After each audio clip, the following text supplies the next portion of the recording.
Please adhere to YouTube select guidelines before viewing the content of this video. I do not encourage or condone any products, actions, or behaviors shown in this video. All videos are produced in a safe, professional, and controlled environment. Please do not attempt to replicate any actions performed during the video. All actions are performed by professionals. Alright, so what did I buy in Japan as an American? Today, I'm going to be giving y'all a full tour of everything I purchased on my 86-day trip to Japan. I started off in Tokyo, went down to Osaka, then to Hiroshima, then to Fukuoka, then to Okinawa, and back to Tokyo. I visited a lot of places and I bought a lot of souvenirs. And so as such, I thought it would be fun to show them off during this video today and to talk about each and every single item that I purchased during my time in Japan. Did I end up buying too much stuff? Honestly, yes, I did. I don't normally let myself go and buy a lot of stuff when I'm traveling, as I like to one bag, but this time around, I decided to pick up a lot of souvenirs, and due to that, I ended up having to purchase a suitcase to carry them all. I got this suitcase in Osaka for roughly $35 USD at a vendor that was selling cheap suitcases. And it is exactly that. It is a cheap suitcase. It doesn't have a brand name anywhere on it or anything like that. This is not a Samsonite suitcase or any sort of nice recognizable brand. It is just a suitcase that works, and that's exactly what I needed it to do. And I'm just thankful it only cost me $35. I do suppose, without further ado, I should probably go ahead and put this suitcase down on the table I've got in front of me, and I'm thinking I should probably go ahead and get it opened up so I can showcase exactly what's inside. So let me go and find these zippers and just go and open it up like that, and I'm just going to go ahead and fold it out, and I'm going to go over everything inside my suitcase kind of in a mixed up order, I will acknowledge. I'm not going to be covering anything to any sane degree in like specific categories. I do want to acknowledge I didn't really organize everything in my suitcase super well, but let's go ahead and start off with just what's at the top of my suitcase, which is this little bag right here. I got a tote bag from the gift shop at the Usi Pass Railway Heritage Park, which is a, well, railway heritage park at the old Usi Pass. There's some hiking trails around there and everything like that, and there's also a railway park with lots of historic locomotives that I thoroughly enjoyed going to, and I wanted to get myself a souvenir from there, and I wanted to support the park just a little bit, so I bought this tote bag right here. It is, I will acknowledge, much smaller than I thought it was going to be. I thought it was going to be a lot bigger in all honesty, but it's got a nice design of one of the locomotives they used on the Usi Pass on the front of it, and overall the print is a pretty good quality, so I'm pretty satisfied with my purchase. If I remember correctly, this cost me around about like $13, $14 USD, so definitely on the pricey side, but I have no regrets about my purchase. Let's go ahead and put this down on the chair next to me though, and let's go ahead and keep covering everything else. I think next up, I want to go ahead and cover some clothing that I bought. Now, when I arrived in Japan, I only had one t-shirt on me. For some reason, I thought it would be a good idea to only pack one t-shirt for my trip to Japan. And, well, that wasn't a good idea. Now, I'm not the tallest person ever, but I am 6'1", and I am mildly lanky, I'll acknowledge. So, a lot of shirts that are of Japanese size don't fit me. I tend to wear a 2XL just because I personally prefer oversized clothing as well, so that made it even harder to find a shirt in Japan. Due to that, I ended up buying some shirts that ended up actually not fitting me very well. Yeah, I did buy a bit more clothing than I really needed to in Japan. Thankfully, I was able to actually find a shirt that worked, and I do really like that shirt, but let's go and cover all the clothing I bought real quick. Starting off with, actually, I think this is one of the shirts. This is one of the shirts that I really, really, really like and actually fits me really well. This is a long sleeve black t-shirt from United Athlete. I bought this shirt at Workland in Japan for, if I remember correctly, around about, I want to say like $10 USD. I can't remember exactly how much I paid, but it wasn't a crazy amount. It's a long sleeve shirt, so you'd think this would be really horrible to wear during the summer, and I mean like a 95-degree heat with humidity. It certainly isn't fantastic, but in like 85 degrees, this shirt's actually pretty comfortable to wear just because it's actually very thin and just very comfortable. It's 100% cotton, and absolutely, I'm not gonna lie, y'all, this is one of my favorite long sleeve shirts that I own. Super comfy, super great, and glad I purchased it. I'm gonna go and put that over to the side and continue covering all the other shirts I bought. The next shirt I have is another United Athlete shirt, and we can tell this shirt got a lot of wear. This shirt, I wore it a lot while I was in Japan. I bought this one at a military surplus store in Osaka for around about the same price as the long sleeve shirt I just showed y'all. Around about, I want to say, like $10, $11, something like that. And yeah, super comfy, nice thin material, great in the summer, I'll acknowledge. And well, I did sweat through it a little bit, and it did stain and whatnot, so I don't think I'm going to be wearing this shirt too much anymore. It's going to be allocated to yard or maintenance use, or just oil change use or something like that kind of thing. Like if I'm changing the oil in my car, this is going to be the shirt I go for, because this is not a shirt that I would really want to wear out in public anymore with the staining that has occurred.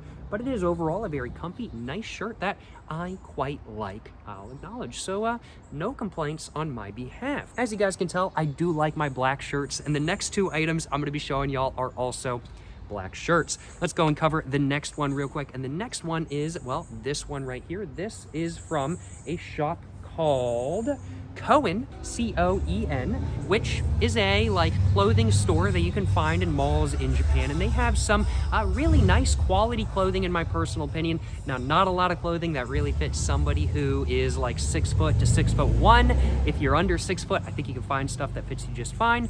And honestly, this shirt does fit me. It's a bit, just for me, and I can't really show on camera very well, just for me, it's a bit too short cut for me, I'll acknowledge. But I mainly just bought this shirt as one to have for a shirt to wear when I'm washing. The shirt I actually brought to Japan with me because I only brought one shirt to Japan expecting I would be able to find another shirt very quickly when that did not happen. So I bought this shirt for around about $15 just to have a shirt to wear when I was doing laundry. I never wore this shirt out into any real degree, in all honesty, but either way, it is a very nice, very thick cotton tee, and it is really comfy, and I'm going to be wearing this as an undershirt in the United States and just wearing it whenever I want to wear a shirt, maybe under a flannel or something like that kind of thing. I think it's going to be really good for that. Moving on to the next shirt, because I did buy a lot of shirts. I bought too many shirts when I was in Japan, I'm not going to lie, y'all. But moving on to the next piece, we have this shirt right here, which is a Montbell, just black t-shirt. Now, I'll acknowledge most of the shirts I bought, I tried on before I purchased them, or at least I knew that they would fit more so than not, like the United Athlete shirts. I didn't try on the long sleeve shirt, but when I bought the short sleeve, I already knew it would fit because I already had the long sleeve, and then the Coen shirt, I actually tried it on and I was like, it doesn't fit me perfectly, but like, you know, I just need a shirt right now, so I bought it. And this shirt, I did not try on before I bought it. This was in like a plastic bag when I purchased it, and I was like, oh, it's an XL. It looks bigger than like the Coen shirt and stuff like that, just based off of my memory at least. So when I was in the Montbell store, I was like, you know, I'll go ahead and pick it up. I'll go ahead and buy it, and hopefully it's going to work. Turns out it's actually about the same size as the Coen shirt, maybe slightly bigger, but not quite oversized enough for my personal preferences. So once again, this shirt is going to be allocated to more so than not like undershirt uses for me. But either way, it's a good quality shirt. It's comfy, it's thin. I think it's going to be really good as an undershirt. And it cost me, I want to say, once again, around about $15. So that is roughly like, what is that, $40, $50 in shirts right there? I bought way too many shirts, bro. I bought way too many shirts. I think next up, I want to go ahead and cover some more clothing stuff that I purchased. While I was in Japan, some of the socks I brought with me. I brought, I want to say, 3 pairs of Dickies socks. No, did I bring 3 or 4 pairs? I think I might have actually brought 4 pairs. Wore one of them, 3 in my bag. And while I was there, my Dickies socks that I got at Walmart, which have been fantastic for the last couple years, well, decided to start disintegrating and forming holes and stuff like that. I think it was partly due to the fact that I was breaking in some new shoes as I was wearing some New Balances in Japan that I purchased specifically for the trip because I wanted some new shoes before the trip, so my old shoes didn't disintegrate while I was there. But since my socks started disintegrating, I was like, all right, I'm gonna go ahead and buy some socks while I'm here in Japan. And so I went to Uniqlo and purchased some of those. In specific, I got me some nice long ankle dress socks that we have right here. I wore these a lot, and while they're not the best socks I've ever used by any means, they certainly do work, and they certainly are pretty nice, especially for the price I paid. I think these were on sale for like 190 yen a pair, which is like a little bit over $1 for one pair of socks. Frankly put, in this economy, that ain't too bad by any means. I'm used to seeing like $5.99 pairs of socks. I'm used to seeing, hell, even sometimes if you want like merino wool, it's like $30 pair of socks kind of thing. It's crazy. It's crazy. $1 in like 25-cent pair of socks. Now that's what I'm talking about. And overall, good socks, I'll acknowledge. They worked for what I needed, and they certainly did not disintegrate on me, so I got no complaints on my behalf. And do I have another pair of socks? Because I bought more than one pair of socks. So I got myself, well, these two dress socks, and then I bought myself a second pair as well, which are these right here. And then I also bought myself on another trip to Uniqlo a couple more socks as I saw they had a different sale going on, and I was like, oh, let me try getting some like thin, like dark heather gray socks, and these are pretty comfy. They're a bit too thin for my personal preference. I personally like thicker socks more so than not, I will acknowledge. It's just a more comfortable thing for me personally, but these are really nice during the summer, so I have no complaints on my behalf. And once again, these were like $1.25, so either way, even if I don't wear these a lot, they were only $1.25, and I either way already got my money out of them when I was in Japan because I wore these a bunch, and overall, comfy, quality socks without a doubt. I got myself 2 pairs of those, and I also got myself a hat when I was in Japan. I, in specific, got myself a Montbell hat. I wore this hat so much when I was in Japan, and I'm going to be wearing this hat a lot in the United States as well. I really like this hat. This hat, it was a bit more pricey than not. I went to Japan without a hat, and it was sunny. I started getting sunburned, and I was like, I just need to buy a hat. I went to Mount Takao, and when you get off the train station at Mount Takao, they have a 7-Eleven inside the train station that doesn't just sell like water, food, and snacks and stuff like that. They also sell Montbell gear. Like, it's not like a lot, but they have like hats, walking sticks, water bottles, and stuff like that kind of thing. They sell Montbell gear at the 7-Eleven at Mount Takao, which I think is hilarious and I think is pretty awesome. And I just ended up buying this hat there. I think it was like $20 for the hat, and then at a later point, I got the string that attaches so it doesn't like fly away and everything like that, and the string was like I think another $5. So in total, I'm $25 into this hat, but it's really lightweight, really quality, really foldable, and frankly put, when I'm traveling in the future, if I'm going anywhere during the summer or anywhere where it looks like it's going to be bright and sunny to any real degree and not super cold, I think I'm going to take this because it really doesn't take up a lot of space. It's really comfy. It's very lightweight, and while if it's like 95 degrees with 100% humidity, like my forehead and my head will start sweating just a little bit, I can just take my hat off and just kind of go like that just a little bit, and I'm all good in 5 minutes, and then I can put it back on and continue not getting sunburned. So frankly put, this was an amazing purchase. This is absolutely one of the purchases in Japan where I'm kind of like, man, I'm so glad I made this. Like, if I hadn't bought this, I would have regretted it. And I am very, very, very glad I bought this hat. I think it looks great. It's super good quality. And as somebody who has never had any experience with Montbell as a brand, as a like camping brand, because that's what Montbell is. It's meant to be a competitor to like Black Diamond or Columbia or North Face and stuff like that. As somebody who had never had any experience with Montbell before, I had no idea what kind of quality their gear was. But this hat really gave me a good impression. And after that, I was kind of looking at some other Montbell gear going, man, what else do I want? Like, this stuff's pretty nice, I'm not gonna lie. And that might be why I bought the Montbell shirt that I mentioned previously. But overall, great hat, absolutely no regrets, and very, very, very glad I picked it up. And one of the things I also like about this hat, now it is on one hand kind of annoying that they sell the string separately and it just attaches right like that, but it's also kind of nice because it gives you a lot of customizability. So you can buy like a gray hat and you can get like a pink string if you want it kind of thing, which I think is pretty neat and is something I actually haven't seen on boonie hats like this one in the United States quite yet, at least, but I do think it's something that will become common in the future. Possibly, at least. I'm not going to guarantee anything, of course. So what's the next thing I want to show y'all? I think I'm going to keep the camping theme going just for a moment, and I'm going to go ahead and show y'all the camping sit pad that I bought. Now, I've already made a full video on this sit pad. I bought it in Japan to sit on while I was making reviews, sitting on the ground next to the riverbank and stuff like that. I'll acknowledge, sitting on concrete or sitting on grass, sometimes my butt starts hurting, starts going numb. Ain't the greatest experience, so I bought this little foam pad right here to sit on. It's foldable and it comes in this little sleeve. This is in specific a Magic Mountain Wilderness Gear sit pad. It's a foam sit pad and it cost me, if I remember correctly, 1,980 yen. And this is just what it looks like.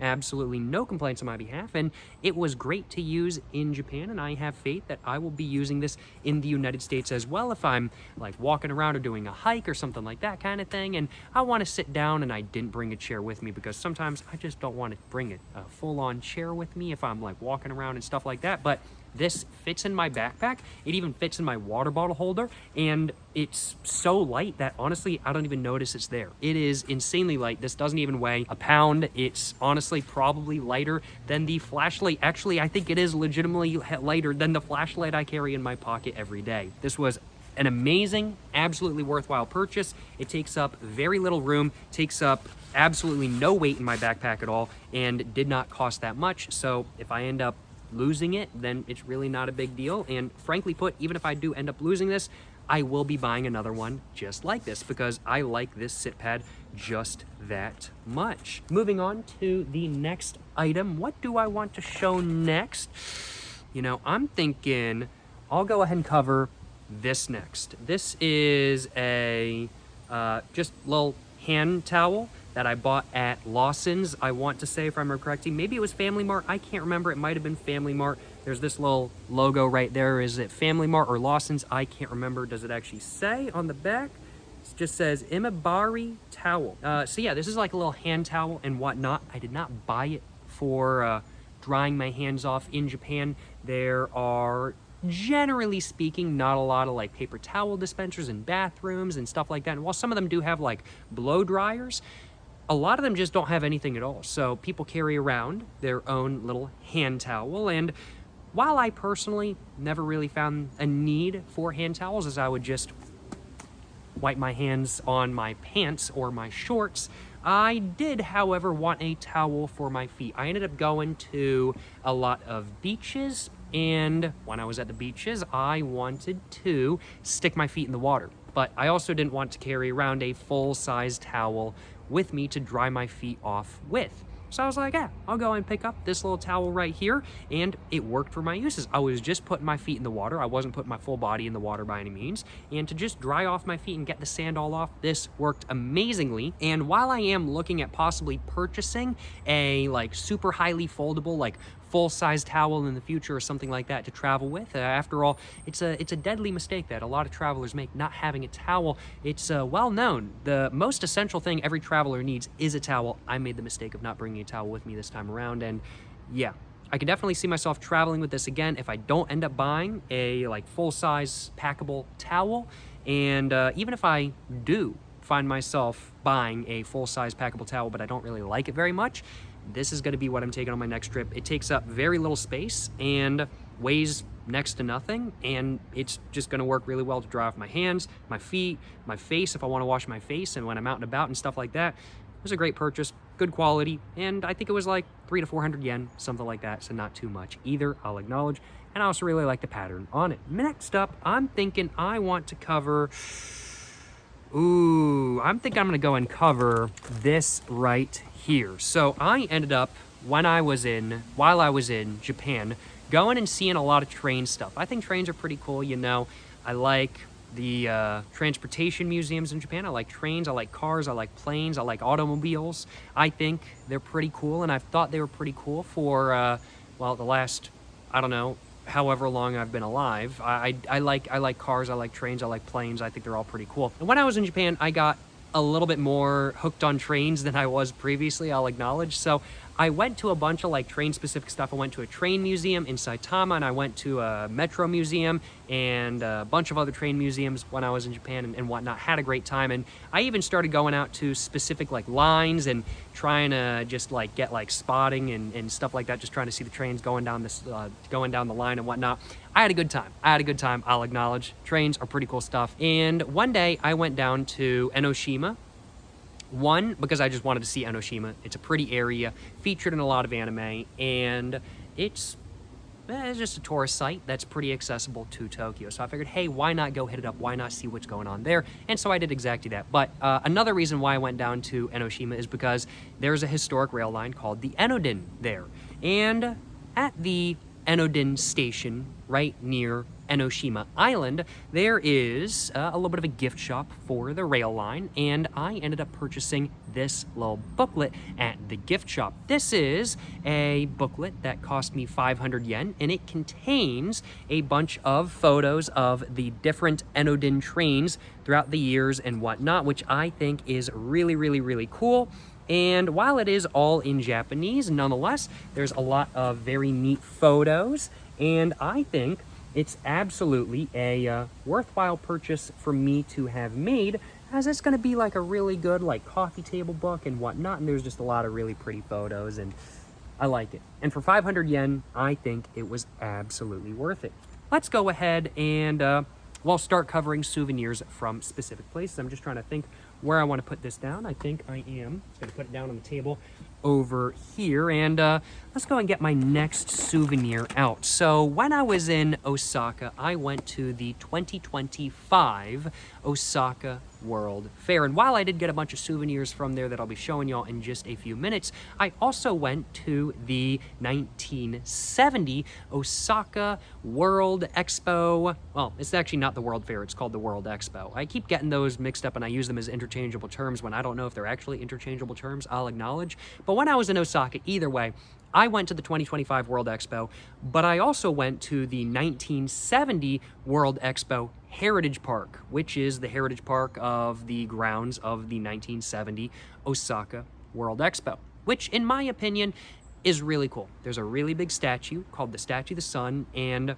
I am a huge fan of the statue. I love like giant pieces of art, especially statues. I think they're just really cool, and I think they can really shape just kind of the perception of the area so much because they're so overwhelming. I love the idea of giant structures and giant pieces of art. And I'm a big fan of the Tower of the Sun, I'll acknowledge. So I bought I was about to say a full-size figurine of the Tower of the Sun. If it was a full-size figurine, it would be stretching up like 100 meters into the air or something like that kind of thing. This is not a full-size figurine. I don't know what exact size this is compared to the real one. Does it say? I don't believe it does, but either way, I bought a figurine of the Tower of the Sun. I can't remember exactly for how much, but I'm very happy with my purchase, and I have just got to get it out of the box and put it down somewhere. I am a big fan of the Tower of the Sun, and the last time I was in Osaka, I kind of wanted to get a figurine of the Tower of the Sun. Didn't end up doing that because I didn't want to like take up space in my bag and whatnot. This time around, since I had already bought the suitcase, I was like, you know what? I am getting it because I've got room and I have no regrets. I'm so glad I bought this. This is something I wanted the last time I went to Japan, and it's something I still wanted this time around. And so as such, y'all already know I had to pick it up. I'm gonna go ahead and put this down as well, just right over here. And what's the next little souvenir I want to show y'all? I'm just gonna go ahead and just kind of mess around. Ooh, I know. I bought a bunch of ashtrays when I was in Japan, and one of them I got as a souvenir from a specific location. In fact, there's actually a bunch of souvenirs or a bunch of ashtrays that I got as souvenirs from specific locations. So yeah, let's go ahead and go over ashtrays real quick. Let me just go ahead and get them all real quick. I got 4 different ashtrays when I was in Japan. Now, I collect ashtrays. I have over 100 ashtrays, I want to say. I don't know the exact number. I haven't actually counted them, but I have a lot of ashtrays. Far too many, frankly put. I don't even know where I should put all of them. Frankly put, I have so many ashtrays. I could fill up an entire, probably like if I had like a giant table right here. I could fill up the entire table with ashtrays. I have a lot of ashtrays. I collect ashtrays though, so I got no problem with having a lot of ashtrays. But when I was in Japan, I found 4 different ashtrays. And the first one that I ended up purchasing was just this one right here. Cost me 150 yen, and it was from the shopping street that has a lot of like cooking stores and restaurant stores in Tokyo. And I'm very glad I was able to find this one. Now, getting the box opened up, it's nothing too crazy by any means. This ashtray is nothing insane. It's just a pretty basic restaurant ashtray.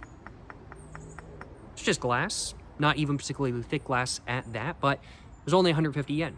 $1 for this ashtray. Not too bad. As said, doesn't look like anything crazy. It's just like what you'd see in like a smoking cafe or a restaurant where you're allowed to smoke and everything like that. And it's just a glass ashtray, so you can throw it in the dishwasher and just wash it off like that and everything like that. Very easy to wash, very easy to clean, and very cheap. So if somebody knocks it off the table and breaks it, it ain't a big deal. But yeah, just a very basic ashtray. I've never seen this specific model of ashtray at a thrift shop or available in the United States in general. So very glad to have picked up this much more basic ashtray than not, I'll acknowledge. This ashtray, I consider it a souvenir, but it's not nearly as much of a souvenir as the next 3 ashtrays I have to cover, as, well, this is very much just a basic restaurant ashtray. The next few ashtrays I got from specific places. So I got 2 from the Tobacco and Salt Museum in Tokyo, and then I got 1 from a gift shop at Lake Kawaguchi near Mount Fuji. And I think I'm going to go and cover the ones I got from the Tobacco and Salt Museum in Tokyo first off. So I got this one right here. This is a vintage line glass ashtray from Mercury, which apparently Mercury is an all-American, like, casino, hotel, restaurant, bar style, like, Japanese brand or something like that that's trying to like replicate the oldie American aesthetic. I'm not exactly sure, I'll acknowledge, but what I do know is that this is a pretty solid quality glass ashtray that I do like the look of a little bit more so than not. We can see, just getting this all opened up, it is like brown smoked glass, and I love my smoked glass ashtrays, I'll acknowledge. Like green like glass, brown glass, like gray smoked glass. Like, I like my glass ashtrays, that's my personal preference, but man, when it comes to like smoked glass, I love it. And I'm especially a fan of brown smoked glass. So this looks really nice. We can see it's got a bunch of text on it. Just says like MCR Mercury, just says like Tropiwana or something like that. Las Vegas, Nev Cafe, American home of FB. I don't really think any of that means anything. It's just like trying to look American for a non-American audience. This is like a brand that's trying to make this ashtray look as American as possible, but the brand doesn't really realize what actually is American stuff, which I think is hilarious, and I think this is a very unique ashtray due to that, and overall, I'm a pretty big fan of it. The glass itself, the ashtray itself, is mildly unique kind of thing. It's round, as we can see, but it's got these little divots right here with the ashtray, or the cigarette sort of slits right there, I'll acknowledge. But the actual like labels on it themselves, I mean, like if I actually use this ashtray, it's gonna come off really, really, really quickly, especially if I do try to wash it. So I think this ashtray will be more of a display piece rather than one that I actually use, just because I don't want to actually damage the lettering on it and whatnot. Overall though, nonetheless, still in my personal opinion, a fantastic looking ashtray, and one that is not one you would find in the United States, in my personal opinion, because as I said, this is, in my opinion, meant to be an ashtray that is designed to look American, but it doesn't really look American. It just looks like it has like a lot of like American style stuff all over it kind of thing. It doesn't really look American in my personal opinion, but of course it's meant to look like it is. I think it's very unique. I think it's very interesting, and I'm glad I purchased it. How much did I spend on it? It's been a while. I was at the Tokyo Tobacco and Salt Museum in my first couple weeks in Japan. I'm trying to remember exactly how much I paid. I can't remember. I think it was like 2,000 yen? Was this 14 bucks? It might have been 14 bucks. I can't remember. I remember buying it and going, okay, yeah, this ashtray was a bit more expensive than not, but I have no regrets. I have no regrets. It might have not been like exactly that much, but it certainly was not the cheapest by any means. I'm gonna go and put it down now, and I'm gonna go and show y'all the next one. The next one is this ashtray right here. It's a just very simple aluminum or just metal ashtray. Let's go and get it opened up out of the packaging. Actually, for the very first time, I've never actually taken it out of the packaging. And yeah, just a pretty basic sort of painted metal, I'd say. Once again, made by the Mercury Company. Just says California Sunrise, Old American Vintage Wear Products. Yes, that's what they're trying to do. It's like Old American Vintage Wear Products, quote unquote, which is like, it doesn't, I'm like, it looks nice, but like, is it really like American? I don't know. But I think this was like 780 yen, or around about, what is that? That's like $4.5, $5 USD for this ashtray, and really not too bad in my personal opinion. And this is one that I'd have to say I'm probably more willing to use, as even if I put this in the sink, I doubt that this coating would come off particularly easily. So as long as I don't scrub it with, I'd have to say like metal wire or steel wool, I think I should be all good. But yeah, pretty nice, can't complain. And you can see it's got the little divots right there. No complaints on my behalf. Now both those ashtrays are really cool, but they're designed to look vintage kind of thing. They're very much designed to look vintage, and while I do like that, it doesn't quite hit the same as a real vintage ashtray, I will acknowledge. And while I don't know for sure if the next ashtray I'm going to be showing y'all is actually vintage or not, what I can say is that when I bought this ashtray right here, it was covered in dust. I found this ashtray at a gift shop at Lake Kawaguchi near Mount Fuji. Now, Lake Kawaguchi is the most accessible of the 5 great Fuji lakes, and it's a very pretty area, I'll acknowledge. There's lots of gift shops. Some gift shops are kind of pricey, some gift shops have some reasonable prices, but a lot of the stuff I just wasn't particularly interested in purchasing. But I was just walking around, checking them out nonetheless, and in the back of the store, covered, no joke, covered in dust. Like, when I bought this, I took it up to the guy, and he literally took it out of the box, and no joke, he took it out of the box and he took a rag out and he dusted it. I was just like, holy crap, which I thought was hilarious. But this was in the shop for quite a long time. I don't know exactly how long, but I'm guessing probably over 10 years, because this ashtray is way cheaper than it would have probably been if they were pricing them today. I don't remember exactly how much this ashtray was. Does it say? He kind of covered up the barcode a little bit, and I kind of want to try to, I think it was like 450 yen, if I remember correctly, which is really not bad for like a touristy like ashtray. I think it was like 450 yen, which is like, I think that's like $3.5 USD. Really not bad.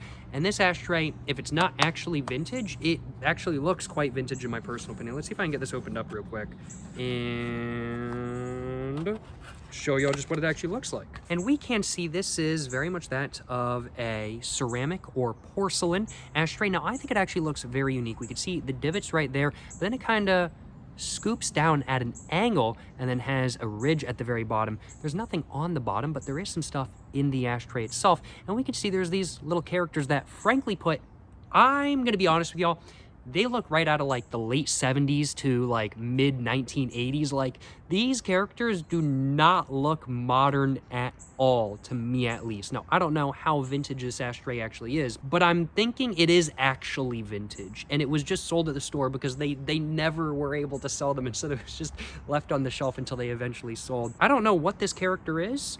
It says Supernatural Hope. I have no idea what this character is, but it goes pretty hard, I'm not gonna lie, y'all. And overall, this is my favorite ashtray I bought while I was in Japan. Very glad I purchased this, and very glad it only cost me, I wanna say 450 yen. Can't complain, you know what I'm saying? Can't complain. I am very happy with my purchase, and this is definitely an ashtray where I'm kind of like, okay, I do want to clean it up just a little bit, because we can see on the inside it's actually kind of dirty. It was that dusty, no joke, it was that dusty. Like, he dusted it like with a rag and whatnot, but it's still one of those things where I'm kind of like, okay, I could put this in the sink and just kind of wipe it off very lightly. If I wipe it off a little bit too hard, I think this design might go away, and I don't want it to. So this is once again probably going to be an ashtray that I don't really use for actually ashing in and whatnot, just because cleaning it, everything would kind of get messed up. But I am very happy with this, and I think it's pretty cool, and I got no complaints on my behalf. I'm gonna go and put it back in the box real quick and move on to the next few items. So I mentioned that the first ashtray I showed y'all was from the like restaurant or like cooking shopping street in Tokyo, which I don't remember the name of off the top of my head, but it's a fantastic street. If you guys have the opportunity, I do recommend stopping by, even if you don't cook much, even if you don't really care for that sort of stuff. Either way, I think it's still really cool, and I think there's something you might find that you like. There's kitchen knives, there's coasters, and stuff like that kind of thing readily available, and turns out ashtrays as well. But one thing they also have, of course, is cups, like this one right here. Now, this is very much that of a kid-sized Pizza Hut cup. And I bought this to drink alcohol out of. It cost me 310 yen at one of the stores on the restaurant street.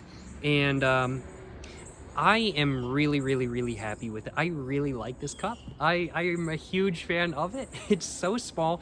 It takes up like very little space, especially since I can like shove one of my pair of socks in the cup when it's in like my backpack or was in my suitcase. That's literally what I had in it in my suitcase when I left from Japan. Yeah, this is my like drinking alcohol cup for when I was like reviewing whiskey and whatnot in Japan, and it was great. It was fantastic. And I don't know if I'm gonna like take this with me to travel with in the future. I do think there might be some like better options for like a travel cup this size that might be able to like hook onto the outside of my backpack or something like that if I run out of space. But either way though, I do really like this cup, and I just I'm a really big fan of like Pizza Hut cups, like the Pizza Hut like plastic cups and whatnot. And this is, I mean, like, this is not red, don't get me wrong, it's clear. But I mean, like, this is literally a kid-sized Pizza Hut cup. I love it. I'm a huge fan. 310 yen, banger of a deal. Actually kind of expensive for these cups. They actually really should be cheaper than that, but no complaints on my behalf, and I'm very glad I purchased it. And the restaurant shopping street, even if you don't care about restaurant supplies, even if you don't cook, I still think it's a worthwhile place to stop by, as you might be able to find a kid-sized Pizza Hut cup for yourself, you know what I'm saying? What's up next? Let's go ahead and cover, I think, another thing from another shop in Tokyo just real quick. So I am a fan of mechanical keyboards, I'll acknowledge, but one of the things about mechanical keyboards that I always find kind of troubling, I'll acknowledge, is just trying to make sure that they remain dusted, because the keys are kind of above just a little bit and whatnot. It's not like a membrane keyboard where you can just kind of go, okay, I'm just wiping it off with like a damp rag or something like that kind of thing. With a mechanical keyboard, you kind of got to be a little bit more, okay, between the keys and whatnot. And I've always either just used an air duster or some sort of rag or something like that. But I went to a mechanical keyboard store, and what I bought was this right here. This is a keyboard brush. It cost, how much? I don't remember. I think it was like 500 yen. For like $3.50 for a keyboard brush. And let's go and get it out of the bag for the very first time. I've never actually taken it out of the bag before. And let's see what it's like. And ooh, that feels really nice. Super soft bristling. Really nice wood construction as well. Although I say really nice wood construction, that just came right out. It's decent. Like, the wood itself is good quality, but I do think this piece right here might need to be glued down, I will acknowledge. But either way, I think this will certainly work for getting all the dust off my mechanical keyboards and everything like that kind of thing. No complaints on my behalf. Next up, ooh, what do I want to cover next? I think I'm going to go and cover 2 books that I bought. So I'm a really big fan of Nausicaa Valley of the Wind from Studio Ghibli. Nausicaa Valley of the Wind, of course, is a book that stands on its own. The Ghibli movie was just based on the book. I need to read the book, but Ghibli has released a lot of art books for Nausicaa Valley of the Wind, and they've even released like a manga version of the movie and whatnot. And I believe that is, if I remember correctly, nope, that is not actually what I bought. I bought not that. I thought that's what I bought. I misremembered, I'll acknowledge. What I ended up buying were 2 Nausicaa Valley of the Wind, like storyboard books. So all the storyboards for Nausicaa Valley of the Wind, they're in these books, and they were 390 yen a pop. So like $2.10 USD a pop. And I was like, all right, $2, I'll take it. And let's go and get the first one, and we can see all the storyboards right there and everything like that. And I think it's pretty cool stuff. Now, I can't read any of it. It is all in Japanese, I will acknowledge. But either way, as a fan of Nausicaä Valley of the Wind, as it is, I would have to say probably my favorite Ghibli movie, it's still really cool to see all the storyboards, to kind of be able to flip through a little bit more so than not, and to just have it as something of a, I would have to say, like a coffee table book. So absolutely no complaints on my behalf. I am pretty satisfied with my purchase, especially since both of these were 390 yen a piece. I'm gonna go and put these down on a chair next to me, and what do I want to cover next? Do I want to go ahead and cover stationery next? I have a lot of stationery. I do like my stationery, I like my pens. Let's go and cover all that next. Let's go ahead. So I've got 2 bags of pens from Sakaido Shinjuku, which is like an art store in, well, Shinjuku, Tokyo. And then I bought even more stationery than just that, which I have in this bag right here, although it's not only stationery in this bag. Now, there's one thing I forgot to mention about what I bought at the keyboard store when I was covering the brush. I forgot that I bought something other than the brush. I thought that was the only thing I bought, but no, I actually bought this little keychain as well. It's a mechanical keyboard like switch keychain. And well, this piece has kind of come undone just a little bit. I can kind of just snap it back on. And then I've got a switch keychain that I can put to that I can put on whatever I want. I think this was like 330 yen or something like that. I can't remember exactly how much, but not too bad by any means. So I was like, I'll go and pick it up, and I have no regrets about doing so. I'm gonna go and put this down now, and I'm gonna go ahead and start covering all the stationery I purchased. Let's go ahead and cover everything that's not in a bag real quick. So the first thing I want to go and cover is, I think this one right here. This is a like mechanical slash drafting pencil that has a millimeter size of 2 millimeters, which is huge. I bought this pencil at Workland, and it is very much that of a like construction drafting pencil or something like that kind of thing. It was sold at a, well, workwear store, so it's meant for workwear things, carpentry, stuff like that, I suppose. And to go along with it, I also bought some 2 millimeter sized lead as well. Very happy with my purchases of both of these. This one was 798 yen, with this lead being 440 yen. And I think this is pretty unique stuff. I don't think I'm gonna find anything quite like this in the United States. So very glad I purchased both of these, I will acknowledge. So one of the popular things, and this kind of took me by surprise because it's not really a thing in the United States. So of course in the United States there are like multicolored pens where you can like go, okay, the pen has red, and then it has green, and then it has blue, and then it has black, and stuff like that kind of thing. And that's pretty cool stuff, I'll acknowledge. I think it's pretty neat, but most of the time the pens, I'm just not really a big fan of them. They're not quite my thing. But in Japan, there's a whole like stationary culture around making your own multi-pens. So you can just get the base case, and then you can pick out exactly like what colors and what inserts you want to use. And I was like, you know what, that's pretty interesting. I kind of want to try doing that. And so as such, I ended up buying a this is a, oh man, I'm trying to remember what kind of case this is. This is a Pilot LHKC-50C-B multi-pen case. I think there are 1, 2, 3, 4, 5. No, sorry, just 4 spots. It says 4 right on there. So yeah, there's 4 spots, 4 different colors. And I ended up purchasing a bunch of the Pilot High-Tech C Coletto inserts for it. I got green, I got blue, I got red, and then I got 2 black ones as well, as black is generally what I use more so than not. So I figure it's probably going to be the first one to run out. This was 550 yen, and I think each of these were like another 300 yen or something along those lines. So I was over 1,000 yen in total into this pen, but I think it's pretty cool that they have the options for you to make your own, well, multi-pen. And I think that's honestly really cool. It's a lot of customizability, and that's just something that I haven't seen offered in the United States quite yet, at least, although I do think it's something that could become offered at select areas in the United States and select stores in the United States eventually. But yeah, can't complain, you know what I'm saying? That's a little bit more stationery I bought right there. And then next up, we've got a mechanical pencil that I've been wanting to try for quite a long time, but just haven't ended up purchasing just because I keep forgetting to do so. But when I was in Japan, I figured, hey, why not go ahead and buy it now that I've got the opportunity to do so? So I went ahead and bought myself a Uni Kuru Toga mechanical pencil, which has a very unique feature to it. So normally mechanical pencils, you just click, click, click, click, click, right. You're like, oh, well, I need to go again, and or one side gets a little bit sharpened, so you have to rotate it around yourself. This mechanical pencil on the other end, every time you lift it off the paper, it automatically rotates the lead. So when you're writing, when you're drawing, you always have an even lead side. You don't ever have like one side too sharp and one side too dull.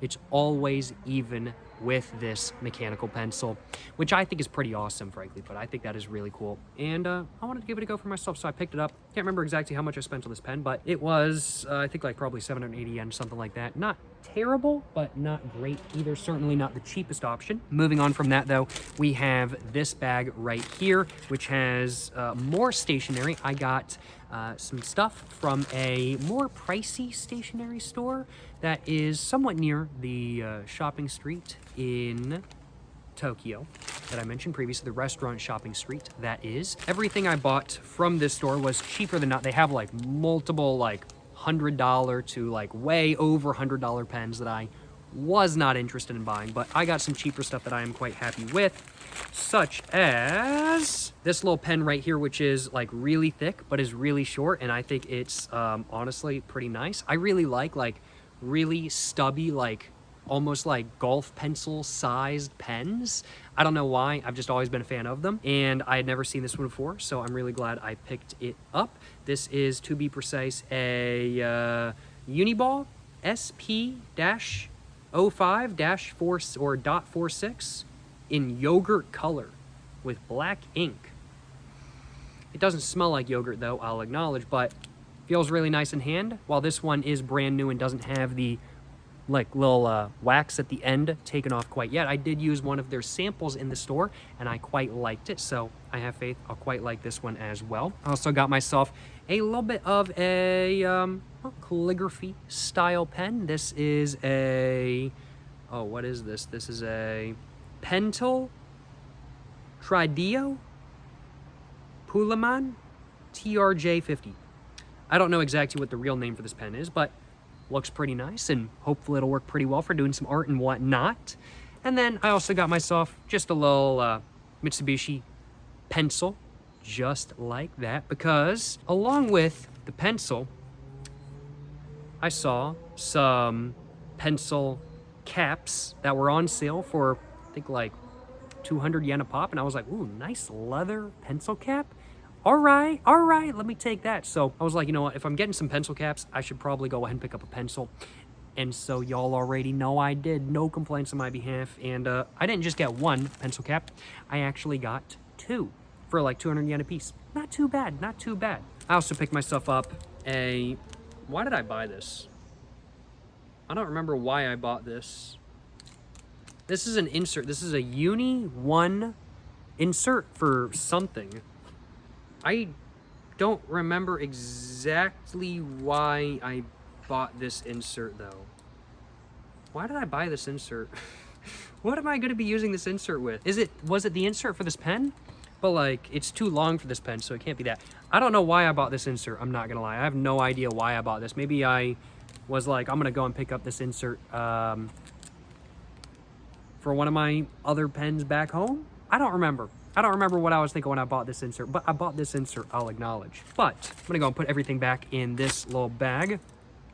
And I now have 2 more bags to cover of stuff, so let's keep at it. As you guys can tell, I did buy a bunch of stuff. Let's go ahead, get this bag all opened up. I haven't opened it up since I, bought everything. And let's go ahead and get everything out real quick. What are we looking at? A couple pens right there, and then a couple more, and there's should be more. Yep, then that was it. Okay, very, very, very cool. So I'll put that down, and real quick, what time is it? We've got round about 20 minutes till sunset. I'm gonna go turn on the lights real quick. I started making this video a bit later than I was really planning on, in all honesty, but it is what it is. It's not a terribly big deal by any means. But just wanted to go and turn on the lights so we have some lighting out here for when it continues to get a little bit darker. And figured I'd go ahead and get my own lighting going as well. But let's go and cover the first bag Well, let's go and cover the first bag that I opened up from Sakaido Shinjuku. Starting off with these two pens right here. These are both brush pens, and they are a brush pen that I've used previously. Now, these cost a decent chunk on like jet pens and stuff like that. I'm not really a big fan of spending that much money on these because it's like after you use two of the like ink cartridges, the brush kind of goes out, and so it's like, okay, yes, technically it's multi-use, but not really, at least for how I use them. I think I definitely am a bit rough with them, I'll acknowledge, because I use them for art and I kind of like press down a lot more than I really think I'm supposed to. But I really like drawing with these, and since they're not nearly as expensive in Japan as they are on jet pens and other sites online, I figured I'd go ahead and pick up some while I'm there and bring them back with me. And so as such, I did exactly that. And I think I might have another one or two in the next bag as well, as both bags were from different times I went to Sakaido Shinjuku.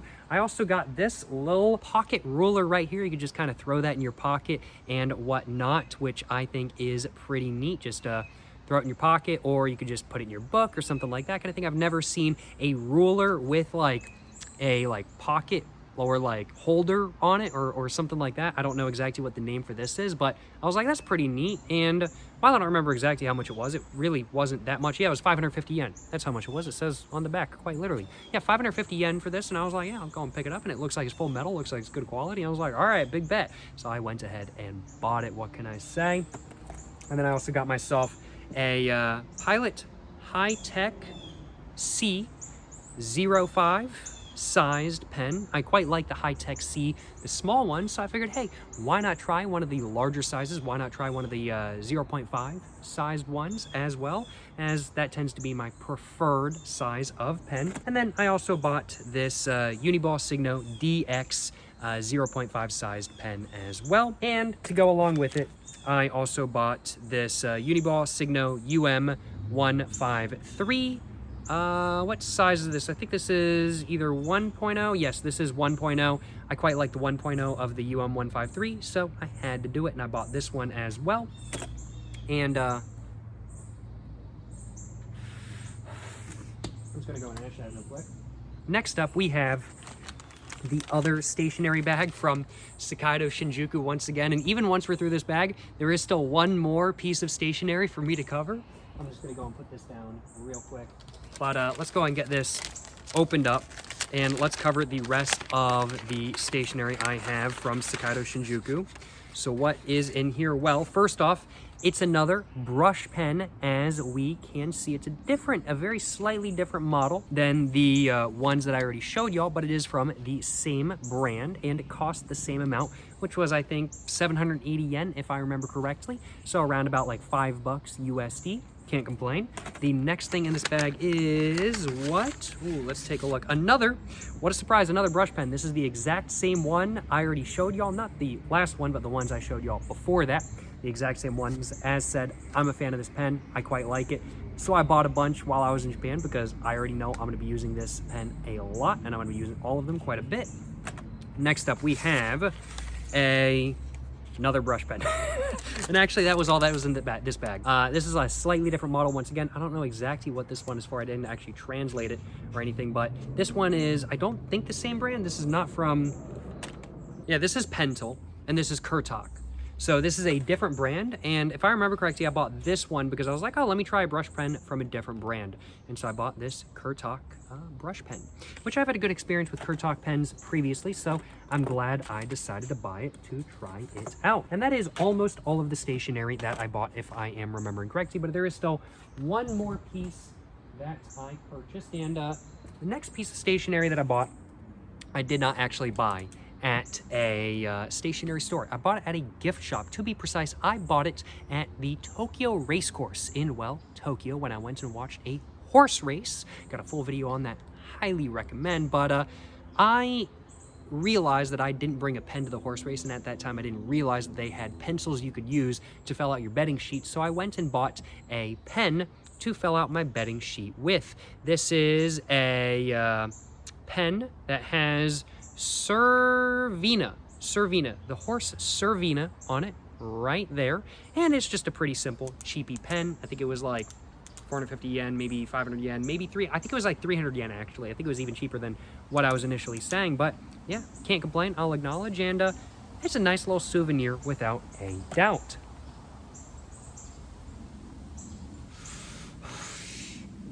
Oh, got some in my eye.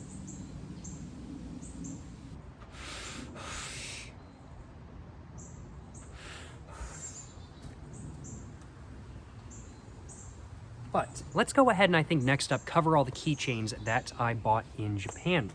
So what kind of keychains did I buy? Well, mostly just souvenir keychains from gift shops and whatnot. I think I'm gonna go and start off with all the keychains and just in general the souvenirs I got from the 2025 Osaka World Expo.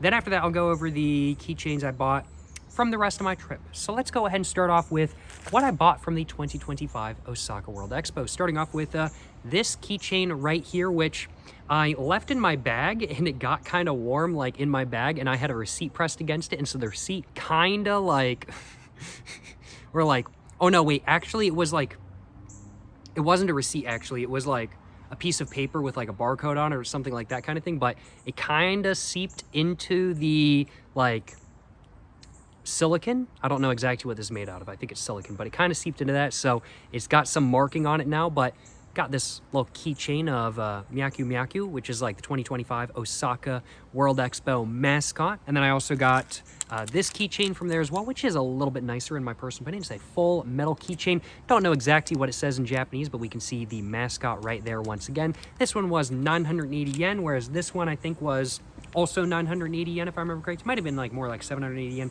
I can't remember the exact price, but got both of these keychains from the Osaka World Expo 2025. Also picked up, where is it? Yes, this little gacha right here, which was 550 yen. I wanted to try gambling a little bit while I was at the expo, so I got myself a gacha and hoped that I got one of the ones that I wanted more than one of the ones that I didn't want. And so I got this little keychain right here. Out of all the keychains I bought, this is probably the one that I was kind of like, okay, I really didn't need this, but I wanted to gamble, so it is what it is. The quality of it is just not that great. It's just got paper on the back. It's not double layered or anything like that, but it looks okay, and it's just something that I can put on a spare pair of keys, so I really can't complain now, can I? And the next thing I bought from the Osaka World Expo 2025, the next thing I bought at the expo was this right here. Now, when I went to the expo, my goal, souvenir-wise, was to find not a keychain, but an ashtray. I collect ashtrays, as previously mentioned, so I wanted to find an ashtray from the expo. Turns out the 2025 Osaka World Expo is pretty anti-smoking, so there were no ashtrays that I found at least to purchase. So instead I got myself a bottle opener because I was like, the next best thing is a bottle opener. So I bought this bottle opener right here for, I want to say like 2,400 yen, something like that, like around about $15.50 USD. It's full metal, and we can see it's painted metal as well, and overall I think it looks pretty good. The next one I did not actually purchase myself. The next one actually was a gift from my mother. She saw it and she was like, oh, this is amusing. It's Osaka World Expo branded, and so she thought I would appreciate it, and I did indeed, and I do indeed appreciate it. It's this little keychain right here has like a rose gold sort of like chain on it, and we can see it is a Sanrio and Osaka World Expo collaboration. It's got a bunch of eyes like from the character, like right there going all around the character, and I don't know the exact name for this character, but it is a decently cute design in my personal opinion, and I like it quite a bit, and I will be sure to use this in the future. Absolutely no complaints on my behalf, that is for sure. It's a very cute little keychain, without a doubt. Well, let's go ahead and continue covering other keychains I bought from the 1970 Osaka World Expo Heritage Park, or not Heritage Park, like commemorative park, that's it. I also bought a keychain of the Tower of the Sun to go along with the figurine of the Tower of the Sun that I bought. This was, I think, 780 yen, and I'm very happy with this keychain. I really, really, really like it, as said previously, I'm a fan of the Tower of the Sun. I really like how it looks. And I just like big statues, and I think they're very marketable as well. And they've done a good job at marketing the big Tower of the Sun statue. They got the figurine of it, and they got keychains of it as well. No complaints on my behalf at all, let me tell y'all what. Moving on from that to when I was in Hiroshima, I went to a baseball game. I went to a baseball game where the Hiroshima Carps were playing against the Hanshin Tigers. And while I was there, I was like, I need to get a souvenir. Some of them were a bit pricey, but they did have some cheaper options as well. But I didn't want to carry anything particularly big, so I got a keychain of a manhole cover. So I got a Hiroshima Carps manhole cover keychain. And yes, this manhole cover does exist in real life. You can find it outside of the Hiroshima Carps Stadium in Hiroshima. Moving on from that one though, I also got a keychain from a train line. Now, when I was back in Tokyo, I decided, you know what? I kind of want to take some days to just go see some like niche train lines and whatnot. And one of the train lines I went to go see was the Rutetsu Nagareyama train line in Chiba Prefecture, right near Matsudo and Nagareyama. And they, at the final station, do sell some, stuff that is that train line theme, that is themed around the train line. And they also had a couple keychains for the different stations. This one's for Nagareyama station itself, and it's got a little character on the bottom and whatnot. I think this was like 500 yen, if I remember correctly. I can't remember exactly how much it was, though. I might be wrong, but glad to have picked this up. Just a little souvenir, you know what I'm saying? And then I also purchased a keychain from the, oh man, what was it? It was, oh man, what's the race course name? It was Oi Racecourse. Yes, I went to go see a Twinkle horse race when I was back in Tokyo, and I went to Oi Racecourse in specific, which is very well known for Twinkle races, also known as like nighttime horse races in Japan. And it's called like TCK. They've got like that acronym going for a lot of stuff. So I bought this little keychain right here for 450 yen. It's more basic than not, I'll acknowledge. It's nothing particularly crazy, but I wanted a souvenir, so I bought it. What can I say? And yes, that is all of the keychains I believe I purchased. I think the next stuff I want to cover is models. And then I've got one more thing from the restaurant, like area that I forgot to cover. So I'm gonna go and cover those. I think I'm gonna go and cover the models first. I like Matchbox cars, I like Hot Wheels, and in Japan, there's a brand called Tomica, which is very much like the Japanese version of Matchbox and or Hot Wheels. So I bought a couple models while I was there at the Tokyo Skytree. I ended up purchasing this little, Japanese post van.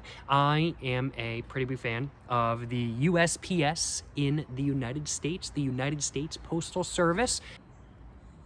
All right, so my video just stopped because my phone actually filled up on storage. So I had to, I didn't have any choice to stop the video. My phone stopped the video, and then I went ahead and deleted some videos that I didn't need anymore. So now I have plenty of space to continue recording this video, to continue filming this video. Again, my words are a little bit jumbled up, but basically what I'm trying to say is that I ran out of storage on my phone, and so I went ahead and deleted some videos, so now I have space on my phone to continue making this video. No complaints on my behalf. What was I talking about, though? I was talking about how I'm a fan of the USPS, and I really like the USPS. I really like Grumman LLVs. I think they're really cool. Old, like, postal Jeeps, like I think it's the DJ5s. I think they're really cool as well. And so I really like seeing, like, other countries' postal stuff as well. I went to the Postal Museum in the Tokyo Skytree, and in the Tokyo Skytree as well, while they didn't have this merch at the Postal Museum, they do also in the Tokyo Skytree near a food court have a entire store dedicated to Tomica cars. And I was like, you know what? I want to get a Japanese postal van while I'm here. So I did exactly that. Do I want to try to get it out right now? Yes, I do. I want to get it out without damaging the box, but I'm also not terribly worried about damaging the box because I'm not planning on keeping it in the box forever. I do kind of just want it like on my desk or something like that, and eventually I will be throwing the box away. But this is the Lull K van that I bought that is, Japan Post branded. No complaints on my behalf. I think it's pretty cool. I also purchased myself from the same store a Toyota Crown Comfort Taxi Cab model, which I think is pretty dang nice as well. This was actually the last one they had at the store. It was the one in the display, and I was like, can I just buy the one in the display? And they were like, yeah, sure. So I bought the one in the display because it was the last one. No complaints on my behalf. I really like the Toyota Crown Comfort. I think they look really cool. I kind of wouldn't mind importing one if I had the money to do so. But you know what? The model will suffice for the moment. Absolutely no complaints on my behalf. And then while I was in Japan, I also went by a couple not like secondhand stores, but they're like stores that like just sell stuff that people have sold to them for like video games or like toys and like Pokemon cards and stuff like that kind of thing. And that of course includes Tomica cars as well, along with Matchbox cars. I'm gonna cover this one first. This is a Honda Gyro Canopy, which is a like 3-wheeled moped slash, motorcycle that you see used as a like very small delivery vehicle quite a lot in Japan. And I really like the concept of the Honda Gyro. So I went ahead and picked this up at one of those stores that was selling them. Like pre-owned, I guess is really the right way of putting it. I'm gonna go and get this opened up for the very first time, though. I haven't even looked inside this box yet. Hopefully there's actually a Honda Gyro in the box, because I haven't actually looked. My knife got stuck just a little bit, but I think I might need to clean it. Just get it open up though. And let's take a look. Let's take a look inside this packaging just real quick. In fact, I don't even know if the person who actually bought this actually ever opened it up. I'm really not sure. Maybe this was packaged like this from the secondhand store just to prevent people from opening the box and whatnot, but I'm not exactly sure. Apparently this was new in 2019, so this is an older Honda Gyro than not, and it is Pizza La branded, which is like a pizza chain in Japan, a competitor to like Pizza Hut or Domino's. Let's go and get that all opened up, and let's take a look at the Honda Gyro inside. Ooh, it's got a stand and everything? Oh, bro, oh, this is dope. Yo, what? Oh, this is so much more dope than I thought. I thought I was just getting a Honda Gyro. Look at that, look at that. I'm not gonna get it out quite right now just because it's got like a stand and whatnot too. Oh, that's pretty cool. That's pretty cool. So I got a stand, I got like a little flag that I assume probably says Pizza La on the other side or something like that. And then I've got my Honda Gyro right there. Man, no complaints on my behalf. I got a lot more than I thought I was going to. The next little model car I bought was this one right here. This is a apparently Matchbox Collector's Edition or something along those lines. And due to the fact that I own a 1985 Mercedes-Benz W123 300D Turbo Diesel sedan, I do like to try to pick up models of W123 Mercedes. It's my favorite car of all time. I love the W123, whether it be the sedan, the wagon, or the coupe. And so when I saw this model of a W123 wagon, I was like, you know what? I gotta pick it up. So I did exactly that, and get the box opened up, hopefully without damaging the box too much. Thankfully I did not. We can see that this is a Mercedes service, well, W123 wagon. Blue with white down the side and a white roof. Has the sunroof as well. Man, looks very solid and is overall very good quality in my personal opinion. Very cool stuff. I do already own like 2 Matchbox W123 wagons, but this is one with a new paint design. No complaints on my behalf, I will admit. I'm gonna go and put that back in the box, and I'm gonna go and keep covering everything else, which everything else includes this right here. Now this is the, I'd have to say second thing I got from the shopping street in Japan. I have been looking for a little bit of a like alcohol measuring cup in the United States, but I just haven't been able to find one that fits what I want cost-wise, as they can be a little bit expensive in the United States, especially when you're like looking on Amazon and whatnot. But this one was, I don't remember, it was not that much though. I think it was like 700 yen, 780 yen, maybe 800 yen, something like that. Really wasn't that much, and it's just a nice metal little measuring thing. I guess like this is probably like half a shot, 1 shot, or some amount of ounces. I'm sure it probably says, what does it say? Measure cup, high class measure cup, 18.8. I don't know. I don't know what the sizing is for either side, but either way, I've got myself a little measuring cup for when I'm mixing up some alcohol in the future, and has been something I've been wanting for a while, so glad to have bought it. So, pretty much everything I have to cover, now that I've covered the measuring cup, the models, the stationery, the clothing, the ashtrays, the cup I got, the little figurine of the Tower of the Sun. Now that I've covered everything besides everything I've got left, it's time for me to cover all of the tobacco items I brought back with me from Japan. I wanted to wait until the very end of the video to cover all this, and it's time to cover everything. But before I cover everything, I first off want to cover this bag that I brought in, that I brought in Japan, that I bought in Japan. Yeah, it's a little Columbia bag that I bought at a secondhand store for, if I remember correctly, 2,000 yen, 2,900 yen, something like that.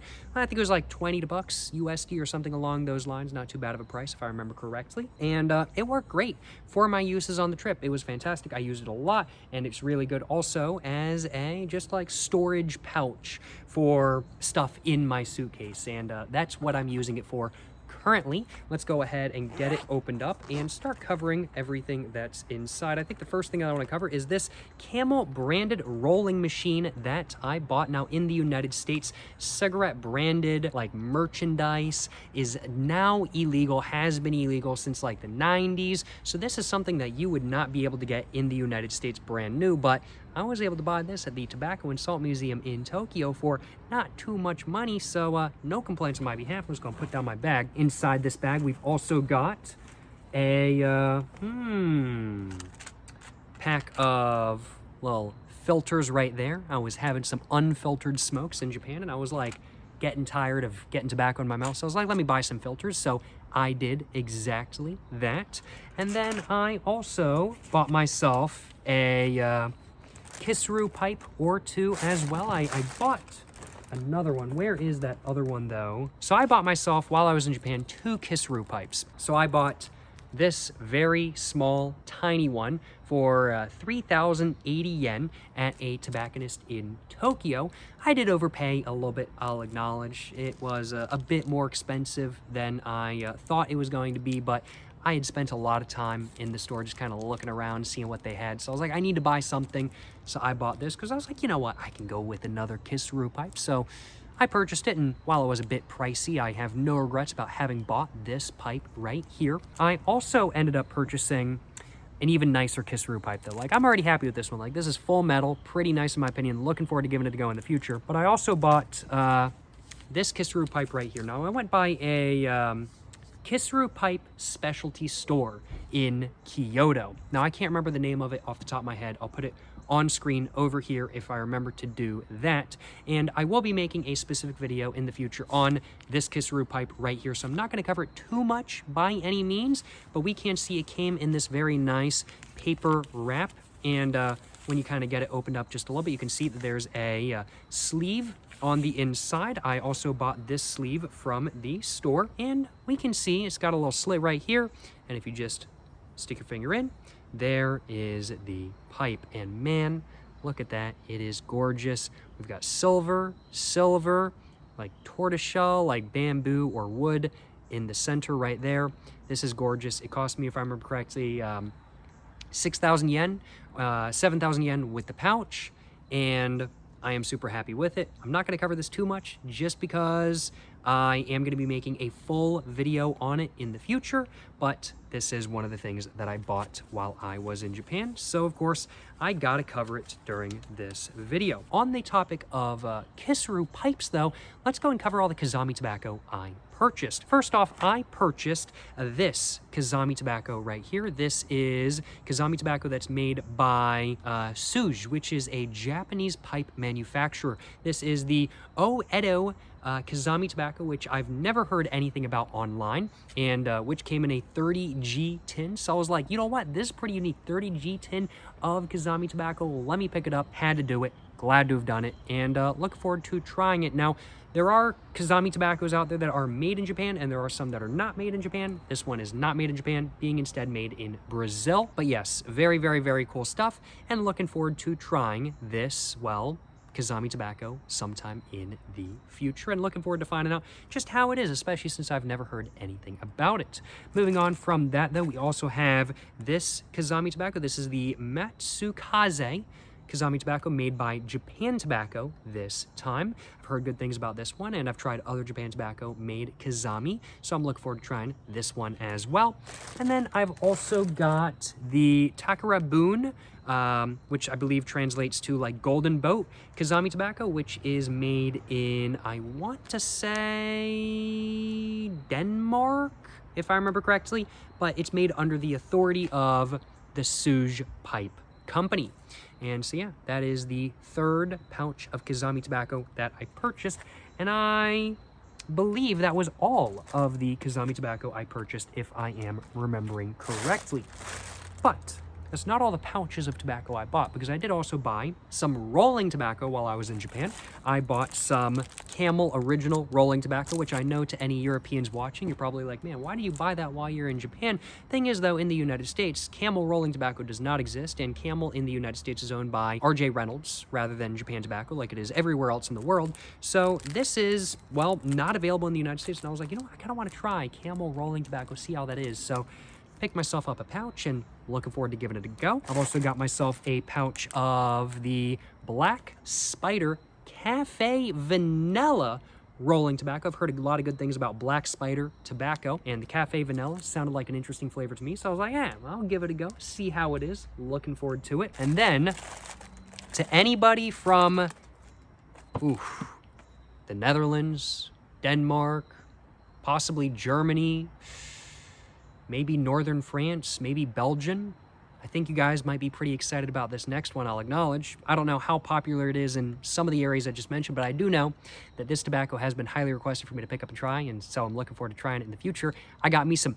Amsterdamer rolling tobacco. I've heard a lot of good things about this stuff, and I am very curious to give it a go and to find out if it's worth the hype I've heard about it. Yes, I got me some Amsterdamer rolling tobacco. Moving on from rolling tobacco, though, I did also get myself some rolling tobacco filters. I've never seen Elements, like rolling paper brand filters before, so I was like, yeah, let me pick these up, see what they're like, and try them out in the future. So I did exactly that. Looking forward to giving these a go. I also purchased, I'm trying to think what I want to cover exactly next. How do I want to do this? Oh wait, I just realized I completely forgot that there was still one more Kazami tobacco that I bought.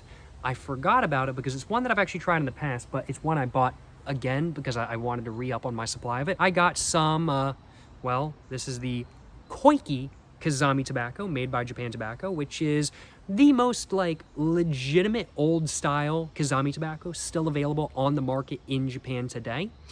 So glad to have bought some more of this. What can I say? Because it certainly is not available in the United States. Next up, I think I'm going to go and cover the nasal snuff that I've got right here. I bought and made a video about this nasal snuff, the Goth Apricot Snuff, in the past, and I enjoyed this stuff quite a bit, so I'm glad to have picked some more up of it. I've never tried this before, and this is the original one. I'm glad I picked this up because it's apricot like flavored or scented snuff.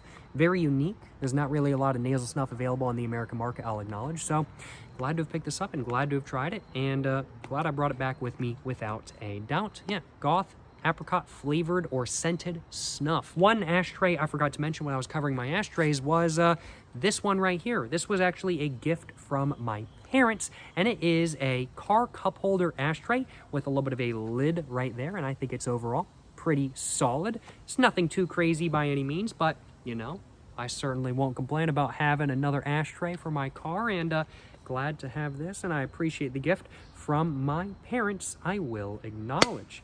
It's a nice little ashtray without a doubt. Just plastic, meant to be somewhat disposable, but overall pretty nice for what it is. Moving on from that, I think there is, I bought some rolling papers. Are they in the front of my bag? They are. So while I was in Japan, I did also buy some Elements Ultra Thin Rice papers. I didn't end up doing this, but I was considering making a rolling tobacco review while I was in Japan. So I went ahead and just bought some papers in preparation. Didn't end up using them, but went ahead and picked some up.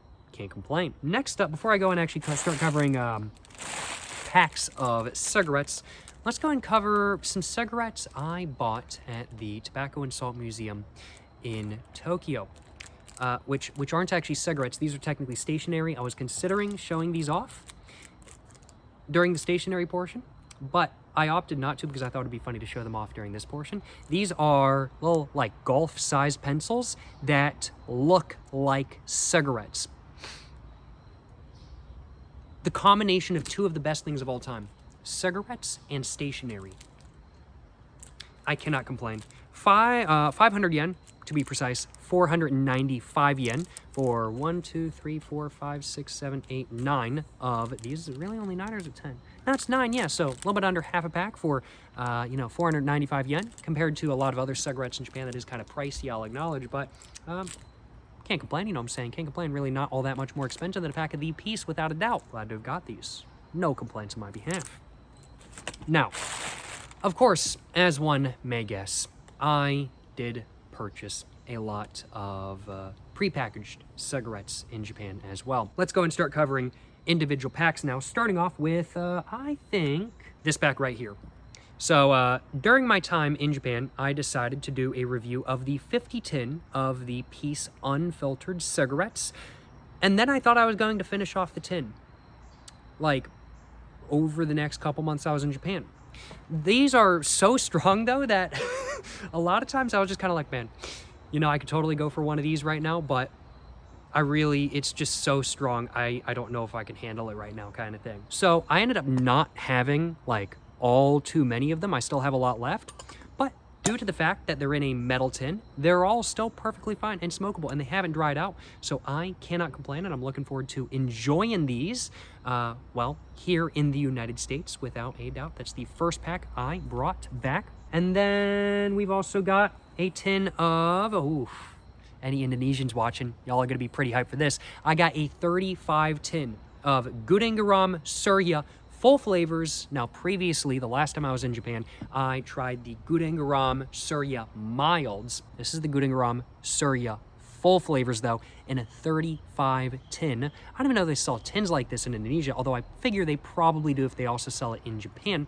These contain 42 milligrams of tar and 2.1 milligrams of nicotine. That's quite a lot, I will acknowledge. That's the same amount of nicotine that the Peace unfiltered contain, and that's like double the tar? Okay, not quite double the tar, but it is like, I want to say that's like 12 over the amount of tar. Yeah, a lot of tar, a lot of nicotine. Looking forward to giving the full flavored Gudang Garam Surya Kretek cigarette to go in the future. I also picked up a fresh pack of the Aruma cigarettes from Okinawa. Now, you can also technically find these at some select race courses in Japan, not all of them. But I bought this pack in specific in Okinawa because, well, that's really the only place you can buy these in Japan. So I was like, I should probably get a pack and bring them back to the United States. And so as such, I did exactly that. We've also got a pack of the Mevis Rich 12s. Now, I've tried the Mevis Original 10s previously, and I didn't even know, until I saw these for the first time, I didn't even know that this pack existed. I didn't know that there was a Mevis, like, original line cigarette that was stronger than just the original 10s. And so when I saw these, I was like, I gotta pick them up because I don't know when the next time I'm gonna see these is. And I did not see these a lot. I don't believe these are sold at convenience stores. Maybe I just missed them because I didn't take a look close enough, but I don't remember seeing these a lot, frankly put, and I'm glad to have picked these up, and I'm looking forward to giving these a go. I also got myself a pack of the Highlight Menthols from Japan, of course, as well. And I'm a fan of the Highlight Originals, the non-menthols, but wanted to try the menthols as well, as I've heard good things about them. Apparently, they're one of the best menthols available on the Japanese market. Also got myself a pack of the Treasurer Executive Blacks. Now, I was tempted to buy the 4,000 yen pack of Treasurer Blacks. This is not that, though. This is the 580 yen pack, because I was like, 4,000 yen on 20 cigarettes. That's a lot of money that I really just didn't want to spend. So I didn't spend it, and I got the cheaper pack, but I'm looking forward to trying a pack of Treasurers nonetheless, I will admit. Looking forward to trying one of these in the future. And then we've also got 2 packs of Black Devil Pink Vanilla right here. I have tried Black Devil flavored cigarettes before and enjoyed them, so decided, you know, kind of want to pick up some unique packs to bring back. And so I got 2 of the pink vanillas to try in the future. Looking forward to finding out how these are, I will acknowledge. And then I also got myself a pack of the Sobrain cocktails just like that. I've tried these before, but they're very unique, multicolored smokes. So, you know, figured, hey, I should pick these up for parties or something like that kind of thing. Not that I really go to any parties, but they're unique, so I wanted to pick up a pack because they're very interesting, I'll acknowledge. And then also grab myself a pack of the Philip Morris 14s that we can see right here. Never tried an actual real Philip Morris branded cigarette before. Of course, Philip Morris is the original creator slash like founder of Marlboro as a brand. And while there used to be Philip Morris branded cigarettes available in the United States, the last one was the Philip Morris Commanders, which were discontinued around about like, I want to say 2012, 2013, 2014. They're not around anymore. Philip Morris branded cigarettes don't exist in the United States anymore. So pretty interesting to see these. And I was like, yeah, you know what? I'll go and pick up a pack and give one a go. I also got myself a pack of the 7 Stars 7s. I've tried these 7 Stars 14s before, but I thought it might be interesting to try one of their lighter varieties, so I picked one of them up. And then I also got a pack of the Huang Hilu Chinese cigarettes. I don't know what these are, but they're like very much super slim cigarettes, as we can tell by the size of the pack. Looking forward to giving these a go. Looking forward to finding out how they are. And then there's also a pack of the Terra regular Heat Not Burn cigarettes, which I bought by mistake. I was meaning to buy a pack of the Rich regular, but I bought a pack of the regulars by accident. But gonna have to give these a review. Gonna have to find out how they are, and can't complain. You know what I'm saying? I think I've got. Is this? Oh man, is that it? I think I have 2 more left. I think that's it. After that, 2 more. Yeah, 2 more packs left, and that's it. That's it. We're almost through everything. Holy crap, it's only been an hour and a half. Oh my goodness. It's been a minute. I'm not gonna lie, y'all. I think I'm gonna finish it off with a real Japanese cigarette.